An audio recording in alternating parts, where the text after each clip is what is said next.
இப்போது ரீசெண்ட் டைமில் என்னோடய ஃப்ரெண்டு ஒருத்தர் வந்து ஒரு வீடியோ காட்டினார். இது என்ன இதில் என்ன இருக்குது அப்படின்னு கேட்டேன். இல்லை, இந்த வீடியோ பார்த்தா நமக்கு ஒரு மோட்டிவேஷனல் வீடியோ. இதை பார்த்தா நம்மளும் லைஃப்பில் சாதிக்கணும்னு தோணும். அவங்க அந்த மாதிரி அச்சீவ் பண்ணியிருக்காங்க, நம்மளும் அந்த மாதிரி லைஃப்பில் ஒரு பெரிய இடத்துக்கு வரணும்னு நமக்கு தோணும் அப்படின்னு சொல்லி சொன்னார். இது வந்து சின்ன குழந்தைங்க வந்து அவங்க அப்பா அவங்களுக்கு அதை வாங்கி கொடுத்துருக்காங்க, எனக்கு வேணும்னு சொல்லிட்டு சைக்கிளோ சாக்லேட்டோ மிட்டாயோ கேட்குற மாதிரி கிடையாது. இது லைஃப். நம்ம லைஃபுக்கு நமக்கு என்ன வேணும் அப்படிங்கிறத நம்ம டிசைட் பண்ணி அதுக்கு நம்ம தான் உழைக்கணும். அதுக்கு இன்னொருத்தரை பார்த்து நம்ம மோட்டிவேஷன் தேடக்கூடாது.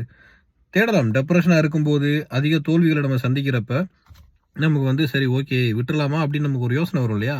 அந்த மாதிரி நேரத்தில் நம்ம வந்து இதுக்கு முன்னாடி ரொம்ப கஷ்டப்பட்டு நிறைய பிரச்சனைகளை சந்தித்து மேலே வந்தவங்களை பற்றின வீடியோஸ் பார்க்குறதுல தப்பே கிடையாது.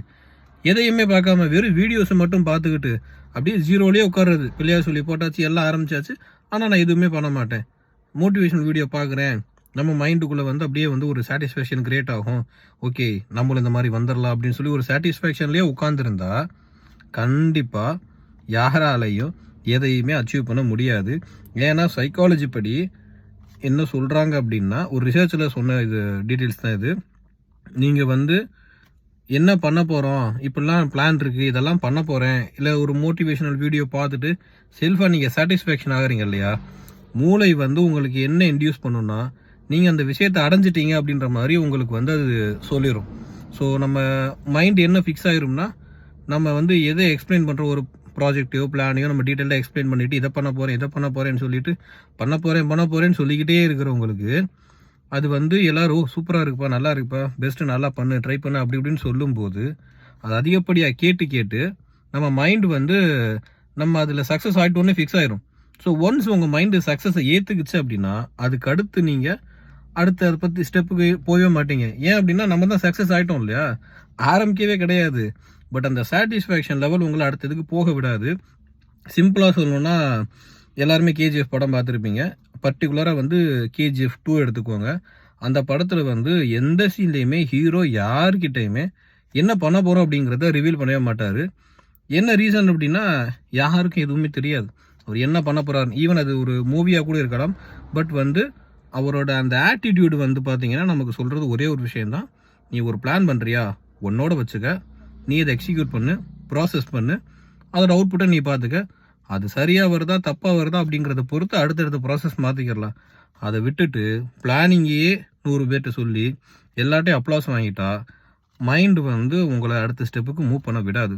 ஸோ இந்த மோட்டிவேஷனல் வீடியோலாம் பார்க்குறத விட்டுட்டு நீங்கள் ட்ரை பண்ணுங்கள். அதில் ஏதாவது ஃபெயிலியர்ஸ் வருது, டெப்ரெஷன்ஸ் ஆகுறீங்கன்னா அப்போ அந்த வீடியோஸ் பார்த்து அதுலேருந்து உங்களுக்கு தேவையான ஏதாவது ஒரு இன்ஃபர்மேஷன் கிடச்சா எடுத்துக்கோங்க. மற்றபடி மற்ற இன்ஸ்பிரேஷனல் வீடியோஸை கேட்குறதாலையோ பார்க்குறதாலையோ இல்லை அவங்களோட புக்ஸை படிக்கிறதாலையோ மட்டும் வந்து நம்ம லைஃப் மேலே போயிடாது. ஸோ நம்ம லைஃப்பை லிஃப்ட் பண்ணி மேலே கொண்டு போகணும்னா நம்ம தான் அதுக்கான ப்ராக்ரெஸை பண்ணி ஆகணும். ஸோ என்னோட ஒரு ஒப்பீனியன் என்ன அப்படின்னு பார்த்தீங்க அப்படின்னா, எதுவாக இருந்தாலும் ஃபஸ்ட்டு நீங்கள் ஸ்டார்ட் பண்ணுங்கள். சரியா தப்பா அப்படின்றதெல்லாம் நம்மளால் சொல்ல முடியாது. ஃபஸ்ட்டு ஸ்டார்ட் பண்ணுங்கள். ஸ்டார்ட் பண்ணால் தான் அதில் என்னென்ன டிஃபிகல்ட்டிஸ் இருக்குன்னு தெரியும். சில விஷயங்கள் நம்ம முன்னாடியே பிளான் பண்ண முடியும், சில விஷயங்கள் பிளான் பண்ண முடியாது. அப்படி பிளான் பண்ணாமல் இல்லை பிளான் பண்ணியுமே தப்பாதுன்னா அதை ரெக்டிஃபை பண்ண ட்ரை பண்ணுங்கள். அதுலேயும் வரலன்னா அதை எக்ஸ்பீரியன்ஸாக எடுத்துக்கிட்டு அடுத்த ஸ்டெப்ஸை நல்லதாக பார்த்து வைங்க. அந்த மாதிரி டைமிங்கில் இந்த இன்ஸ்பிரேஷனல் வீடியோஸ் ப்ளஸ் வந்து மோட்டிவேஷனல் வீடியோஸ் இந்த மாதிரி ஏதோ இது உங்களுக்கு அதனால் ஒரு ரிலீஃப் கிடைக்கிது அப்படின்னா நீங்கள் அதை பாருங்கள். மற்றபடி முழுக்க அதை மட்டும் பார்த்துட்டு உட்காந்திங்கன்னா நம்ம தேங்கின தண்ணி மாதிரி அதே இடத்துல தான் இருக்கணும். தேங்க்யூ.